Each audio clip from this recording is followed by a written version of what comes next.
মামামের বান্ধবীর রাইস সেরেমনিতে কী মেনু ছিল চলো এই ভিডিওতে তোমাদের সাথে আজকে সেটাই শেয়ার করবো। তো সবার ফার্স্টে মেনু কার্ডে তো চোখ বুলিয়ে নিলাম। তো সবার ফার্স্টে দিয়ে দিল প্লেটের ওপর দিয়ে দিল টিস্যু, তারপর দিয়ে দিয়েছিল চিকেন কাটলেট, তারপর ছিল রাধা পল্লবীর সাথে চানা মশলা, আর যেটা খেতে দুর্দান্ত হয়েছিল। আর চানা মশলাটা আমার সত্যি খুব ভালো লেগেছিল।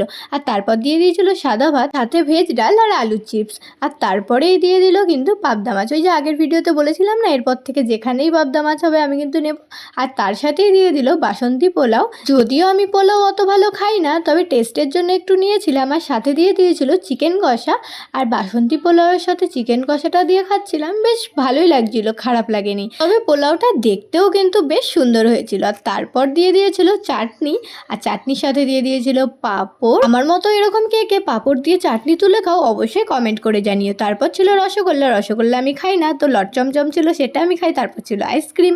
তো এই মিনি ব্লগটা এখানেই এন্ড করছি, দেখা হবে নেক্সট মিনি ব্লগে, টাটা।